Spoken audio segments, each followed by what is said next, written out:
മേഘസങ്കൽപ്പഗായികേ മാനസ മണിവിപഞ്ചികാവാദിനി നിന്നുടെ മൃദുകരാങ്കുല സ്പർശനാലിംഗന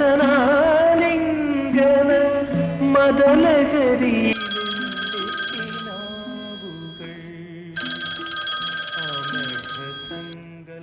hello hello hello hello Anand, എത്ര ദിവസമായി ഞാൻ നിന്നെ വിളിക്കുന്നു. എപ്പോഴും മൊബൈൽ ബിസി. ഒരു വിളി കണ്ടാൽ തിരിച്ചു വിളിക്കാനുള്ള മര്യാദയൊക്കെ നീ മറന്നോ? ആ എന്നോട് മര്യാദ കാണിക്കുന്നവരോട് തിരിച്ച് മര്യാദ കാണിച്ചാൽ മതിയല്ലോ. ഞാൻ എന്ത് മര്യാദകളാണ് നിന്നോട് കാണിച്ചത്? നിന്നെ ചില കാര്യങ്ങൾ ഓർമ്മിപ്പിക്കുന്നതും ബോധ്യപ്പെടുത്താൻ ശ്രമിക്കുന്നതുമാണ് മര്യാദകളെ. അല്ലെങ്കിൽ തന്നെ ആവശ്യത്തിക്കുള്ള മര്യാദ എൻ്റെ കൈവശം ഉണ്ടെന്ന് കരുതി പലരും കൊടുത്ത മര്യാദ തിരിച്ചു തരാറില്ല. ഒരാൾ ഒരിടത്തേക്കും ചുമ്മാ വരുന്നതല്ല. നിന്നെ ഏൽപ്പിച്ചു വിട്ട പല കാര്യങ്ങളുണ്ട്. അതിനൊക്കെ ഓർമ്മയുണ്ടോ? എനിക്കറിയില്ല, എനിക്കൊന്നും അറിയില്ല. ലാഭമാണോ നഷ്ടമാണോ സംഭവിച്ചെന്ന് അറിയാത്തൊരു കച്ചവടത്തിലാണ് പെട്ടതെന്നറിയാം. എന്നും കട തുറക്കുന്നു, അടയ്ക്കുന്നു, ആരൊക്കെയോ വന്നു പോകുന്നു. ആഹാ, നീ കടയൊക്കെ തുടങ്ങിയോ? എന്നിട്ട് പറഞ്ഞില്ലല്ലോ. ആട്ടെ, എന്തൊക്കെയാണ് നിന്റെ കടയിൽ വിൽക്കുന്നത്? ഞാൻ പറയാം കച്ചവടം വിജയിക്കുകയോ ഇല്ലയോ എന്ന്. അല്ലെങ്കിലും നീ പറയാതെ തന്നെ ഒരു കാര്യം എനിക്കറിയാം. ആർക്കും ആവശ്യമില്ലാത്ത, ഒരാൾക്കും വേണ്ടാത്ത നിരവധി സാധനങ്ങൾ പല ആളുകളും നിന്റെ കടയിൽ കൊണ്ടുവന്ന് ആദായ വിലയാണെന്ന് പറഞ്ഞ് പറ്റിച്ച് സ്റ്റോക്ക് എടുപ്പിച്ചിട്ടുണ്ടാവും. അതെല്ലാം വിറ്റുപോകാതെ വാരി വലിച്ചിട്ട് അതിൻ്റെ മേലെ കയറി അടയിരുന്നാലൊന്നും ബിസിനസ് വരില്ല മകനേ. നീ കളിയാക്കാൻ വിളിച്ചതാണോ? ഇനി കളിയാക്കിയാലും ഞാൻ ചാടിക്കടിക്കാനൊന്നും വരില്ല.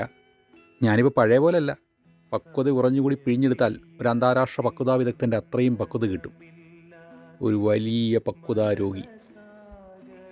തമാശയുടെ ആനന്ദ്, സമയം വളരെ വൈകിയിരിക്കുന്നു. എന്തിൻ്റെ പേരിലായാലും ഇത് ശരിയായ പോക്കല്ല. എന്തൊരു ഇരിപ്പാണിത്. നിനക്ക് മടുക്കുന്നില്ലേ ഈ നിരാശകൾ? ആശയാണ് എല്ലാ ദുഃഖത്തിനും കാരണമെന്ന് നീ കേട്ടിട്ടില്ലേ? നിരാശകൾ അപകടകാരികളല്ല. അവ കടിക്കില്ല, മാന്തില്ല, വിതയ്ക്കുന്നില്ല, കൊയ്യുന്നില്ല. സത്യത്തിൽ നിരാശകൾ ഒരു കാര്യവും അപ്രതീക്ഷിതമായി ചെയ്ത് നമ്മളെ ഞെട്ടിക്കില്ല. നമുക്കവരെ പൂർണ്ണമായും വിശ്വസിക്കാം. എന്നാൽ ആശകൾ ആരുടെയും കൂടെ ഇറങ്ങിപ്പോവും. ആനന്ദ്, ഞാൻ ചോദിക്കുന്ന ചോദ്യങ്ങളിൽ നിന്ന് ഓടി ഒളിക്കാനാവില്ല. നിന്റെ ഉള്ളിലുള്ള പല ചോദ്യങ്ങളാണ് ഞാൻ ചോദിക്കുന്നത്. അത് നീ മനസ്സിലാക്കുന്നില്ല എന്ന് ഞാൻ വിചാരിക്കുന്നില്ല. ഇതാണ് പ്രശ്നം. ഒരു പ്രശ്നവുമില്ലാത്ത ഒരാളെ നിരന്തരമായി വിളിച്ച് എന്തെങ്കിലും പ്രശ്നമുണ്ടോ പരിഹരിക്കാമെന്ന് ചോദിച്ച് നടക്കേണ്ട വല്ല കാര്യവുമുണ്ടോ? എന്തെങ്കിലും പ്രശ്നമുണ്ടെങ്കിൽ ആളുകൾ അങ്ങോട്ട് വിളിക്കില്ലേ? ഇപ്പോൾ നിങ്ങളുടെ ഫോൺ കോൾ ഞാൻ എടുക്കുന്നില്ല എന്ന് പരാതി. ഫോൺ എടുത്തു കഴിഞ്ഞപ്പോൾ എന്താണ് നിങ്ങളുടെ പ്രശ്നമെന്ന് ചോദിക്കുന്നു. എനിക്കൊരു പ്രശ്നവുമില്ല. അത് പറഞ്ഞപ്പോൾ പ്രശ്നങ്ങളില്ലാത്തവരുണ്ടോ എന്ന് ചോദിച്ച് പ്രശ്നങ്ങൾ ഉണ്ടാക്കാൻ ശ്രമിക്കുന്നു. ഇതൊരു വല്ലാത്ത പ്രശ്നമാണല്ലോ. അപ്പോൾ ഞാൻ പിന്നെ വിളിക്കാം. പുറത്താരോ വന്നെന്ന് തോന്നുന്നു. നോക്കട്ടെ. ഈ കാണുന്ന മന്ദിരവും ജീപ്പും സ്വന്തമല്ലെന്ന് അറിയാമല്ലോ അല്ലേ? ഞാൻ 5-6 വർഷം മുമ്പ് നിന്നെ ഒന്ന് വിളിച്ചത് ഓർമ്മയുണ്ടോ? പ്രധാനപ്പെട്ട ഒരു കാര്യത്തെക്കുറിച്ച് പറഞ്ഞപ്പോൾ ഇതുപോലെ എന്നെ പരിഹസിച്ച് മടക്കി അയച്ചത് ഓർമ്മയുണ്ടോ? ഓർമ്മയുണ്ട്, എല്ലാം ഓർമ്മയുണ്ട്. ഒന്നും മറന്നിട്ടില്ല. ഇനി പറഞ്ഞോളൂ. ഞാൻ ഇനി അങ്ങോട്ട് വിളിച്ചില്ല എന്നുള്ള പരാതി വേണ്ട. വിലയുള്ള പലതിൻ്റെയും വില അറിയാത്തൊരു പ്രശ്നമുണ്ട് നിനക്ക്. എന്നാൽ വിലയില്ലാത്ത പലതും കെട്ടിപ്പൂട്ടി സൂക്ഷിക്കും.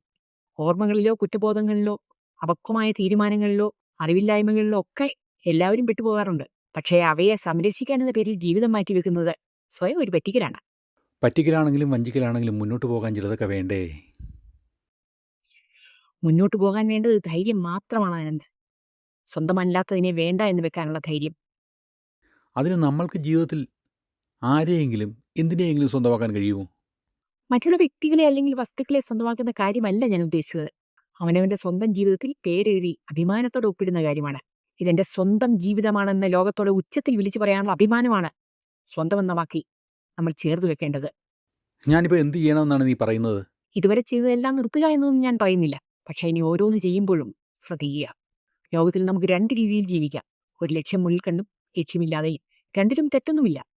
കാരണം ലക്ഷ്യമുള്ള ഒരാൾ എവിടെ എത്തുന്നത് പോലെ തന്നെ ലക്ഷ്യമില്ലാത്ത ഒരാളും ഏതെങ്കിലും ഒരു സ്ഥലത്ത് എത്തിച്ചേരും. പക്ഷേ എത്തിച്ചേർന്ന സ്ഥലത്തെ സ്വയം ഉൾക്കൊള്ളാൻ കഴിയുന്നതാവണം അയാളുടെ മനസ്സ്. ഇതായിരുന്നു എൻ്റെ ലക്ഷ്യമെന്ന് പറയാനും കഴിയണം. അതല്ലാതെ ഒരു ലക്ഷ്യത്തിൽ എത്തിച്ചേരുമ്പോൾ ഭീരുവിനെ പോലെ അതിനെ തള്ളിപ്പറയരുത്. നീ പറയുന്നത് എനിക്ക് മനസ്സിലാവാത്തതല്ല. പക്ഷേ സ്വന്തം ജീവിതത്തെ അവസാനം ഇതെന്റെ ജീവിതമല്ലായിരുന്നു എന്ന് പറഞ്ഞ് ഉപേക്ഷിച്ചാൽ അതൊരു സംസ്കരിക്കാനാവാത്ത മാലിന്യമായി ഇവിടെ ശേഷിക്കും. നിന്നെ ഒരു ഭീരുവായി അടയാളപ്പെടുത്താതിരിക്കാനുള്ള ഉത്തരവാദിത്വം എനിക്കുണ്ട്. ഞാനിപ്പോൾ എന്ത് ചെയ്യണമെന്നാണ് നീ പറയുന്നത്? നീ ഒരു യാത്ര പോകണം. എങ്ങോട്ട്? എങ്ങോട്ടെന്ന് പറഞ്ഞു പോകാനാണ്? ഉള്ളിലേക്ക്, പരമാവധി ഉള്ളിലേക്ക്. ഒരാളുടെ ലോകം വികസിക്കുന്നത് പുറത്തേക്കല്ല, അകത്തേക്കാണ്. എങ്ങോട്ട്? എങ്ങോട്ടേക്ക്? എന്തിനാണ് പോകേണ്ടത്? നീ ഇറങ്ങിക്കൊള്ളൂ, സംശയം വേണ്ട. പോവാം, പോയി നോക്കാം.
ഇത് ഞാൻ എവിടെയാണ് എത്തിപ്പെട്ടത്? അകം ചൂടുള്ളതും മണ്ണിൻ്റെയും ഉണങ്ങിയ സസ്യങ്ങളുടെയും വേരുകളുടെയും വളരെ പഴയ ഗന്ധമുള്ളതുമായ ഒരിടം. ഇവിടെ ഒരു വേര് പിടിച്ച പോലൊരു വൃദ്ധൻ. തീ ചൂടാണ്, ചായ വയറക്കം. ഇവിടേക്ക് എത്തിച്ച കുടുംബാക്കിനെ പുറത്തുവിട്ട് അവത്തേക്ക് വരും. ഞാൻ എങ്ങനെ ഇവിടെ എത്തിയെന്ന് എനിക്കറിയില്ല. ഇവിടേക്ക് വരേണ്ടവർ ഇവിടേക്ക് ഇറങ്ങി വരുന്നു. അത് വഴിയിറങ്ങിയപ്പല്ല, വഴി തെളിഞ്ഞിട്ടാണ് ഉള്ളിയുമെന്ന്.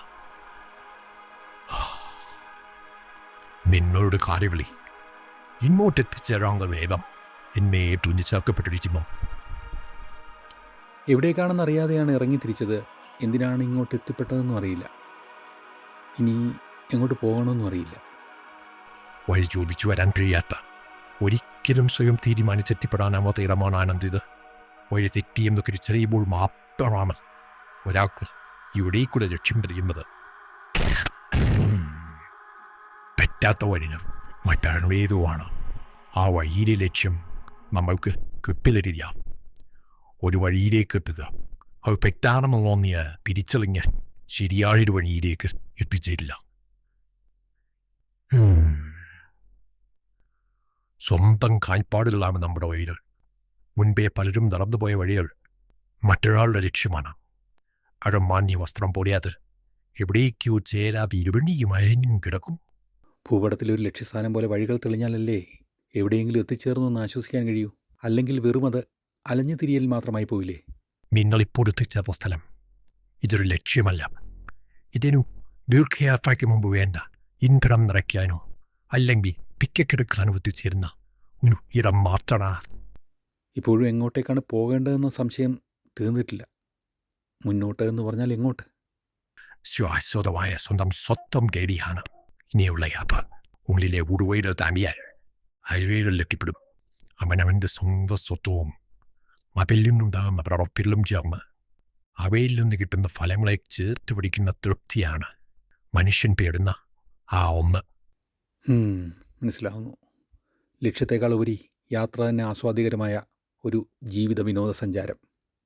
അകത്തേക്ക് നോക്കുന്നതോടെ ആരംഭിക്കുന്ന ഒരു യാത്രയാണിത്. വരയുടെ 3 ഇരട്ടിയോളമുള്ള അടൈ പോലെ പുറത്തെ കാഴ്ചകളുടെ 3 ഇരട്ടിയോളം കാഴ്ചകൾ നമ്മുടെ ഉള്ളിലുണ്ട്.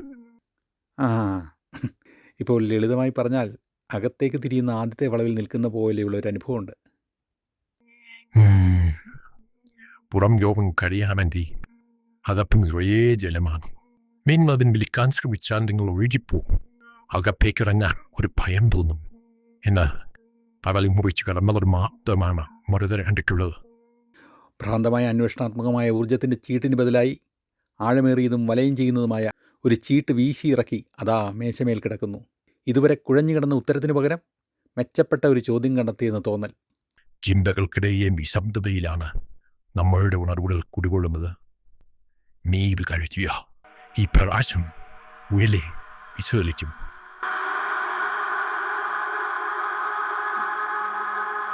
The journey ends.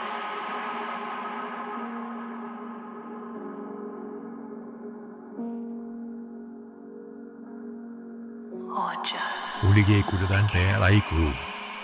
മറുകരയിലെ മഹാത്ഭുതങ്ങൾ നിനക്കായുള്ള കാത്തിരിപ്പുറഞ്ഞിട്ട് കുറേയായി. അവരെ മുഷിപ്പിക്കാതെ ഭേദം ചെയ്യൂ. തിരിച്ചു പോകാനുള്ള വഴി മറന്നു പോകുന്നതാണ് ഒരു യാത്രയിലെ ഏറ്റവും മനോഹരമായ അനുഭവം.